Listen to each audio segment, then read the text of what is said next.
Has anyone surprised and challenged you quite like C.S. Lewis?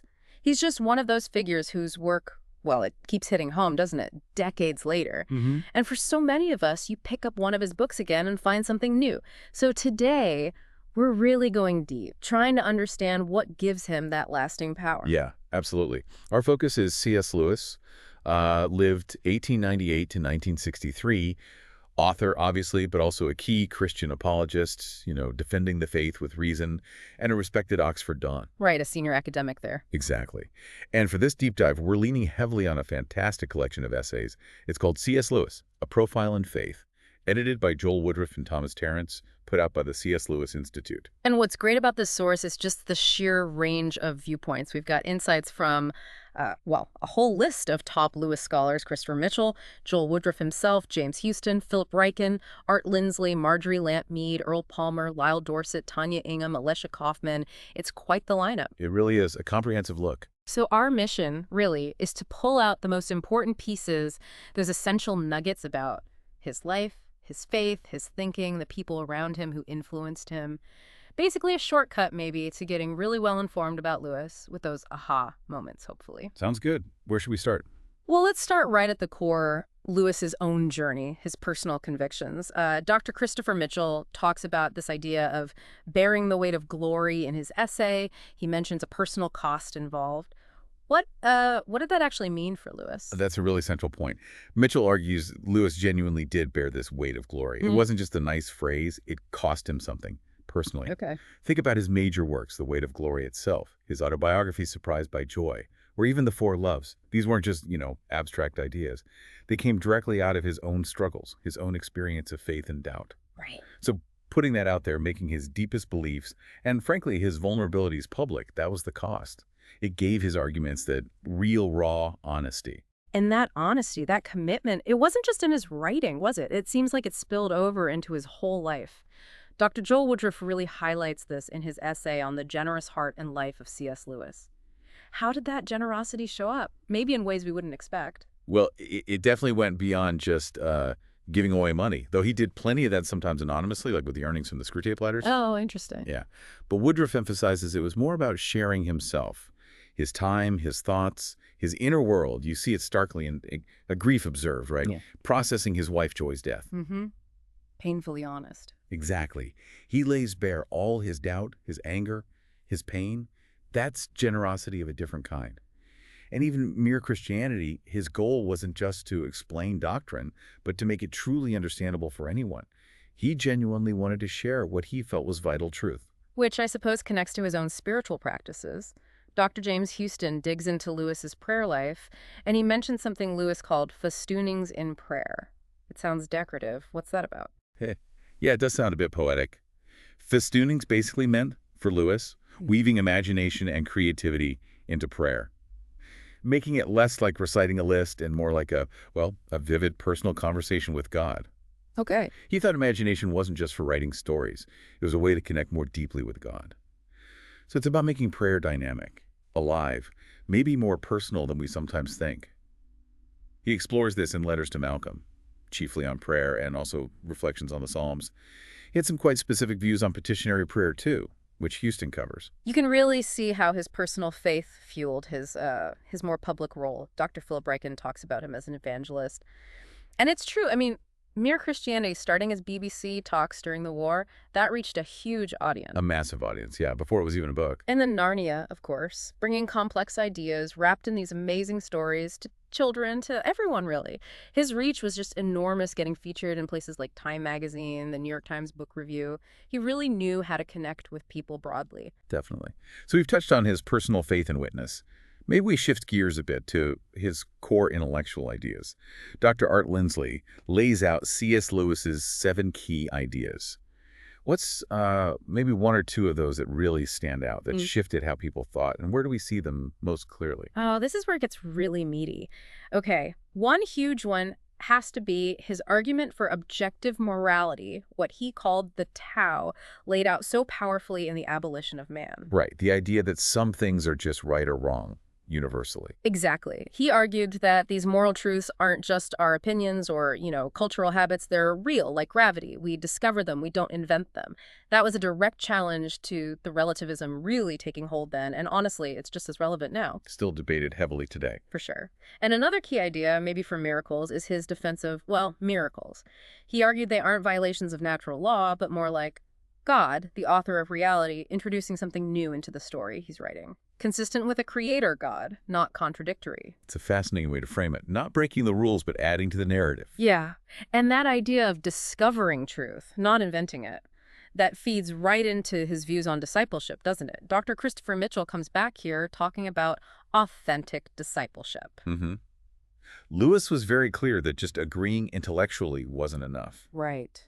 True discipleship, like he talks about in Mere Christianity and reflects in his own story in his life, Surprised by Joy, meant a complete transformation. Mind, will, emotions, everything aligning with those objective truths he argued for. It was about becoming a certain kind of person.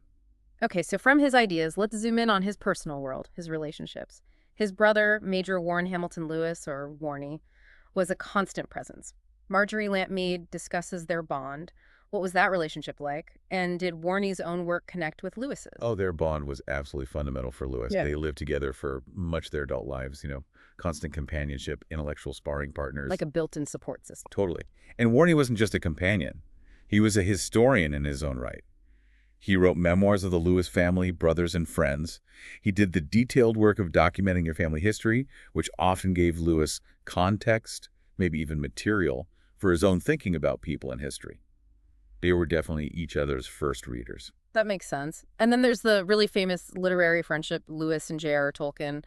Dr. Earl S. Palmer gets into this. We know they were close, but Palmer highlights how their interactions actually shaped their writing, while Tolkien was deep in Middle-earth. Crafting The Hobbit, Lord of the Rings. Lewis was writing things like the Screwtape Letters, the Four Loves.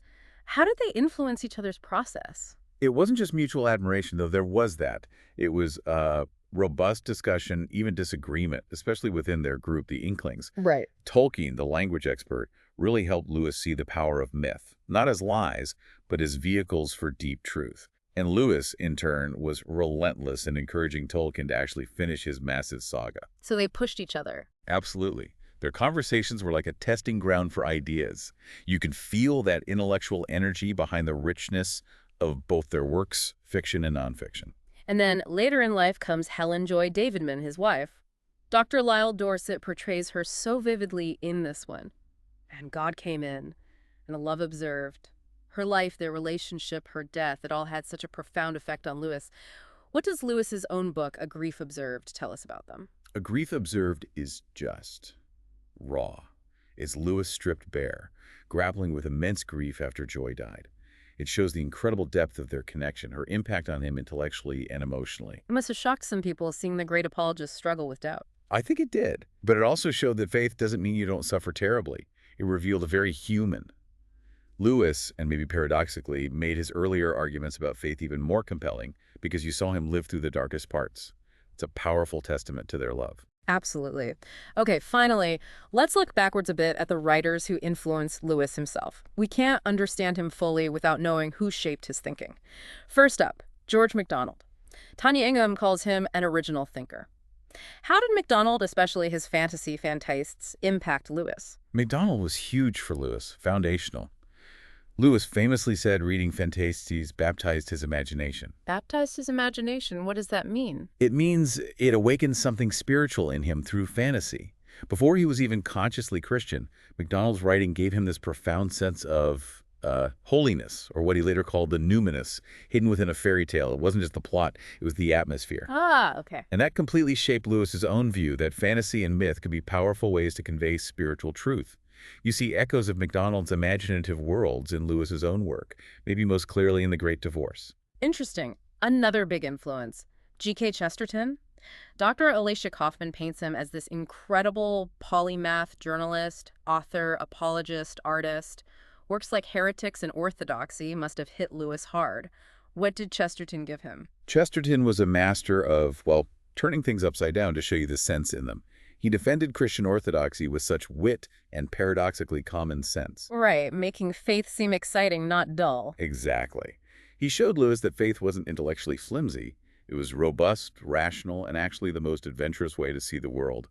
He gave Lewis a model for how to argue for Christianity intelligently and engagingly, using paradox and sharp insights. Makes sense. And we shouldn't forget Dorothy Sayers. Dr. Art Lindsley discusses her influence. Many know her for her Lord Peter Wimsey detective novels. Yeah, brilliant detective stories. So she was also a serious theologian.